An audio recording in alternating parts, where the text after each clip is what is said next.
babies. So I wanted to show you guys this food. Look at this little food container we made for the chickens. It's pretty cool.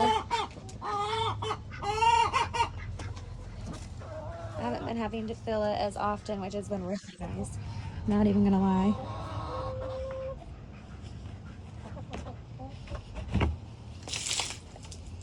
Still have quite a bit of food left, so we just mix it up. Pour it on in, mix it up. We put a little runway with the duck pool that needs cleaned out again.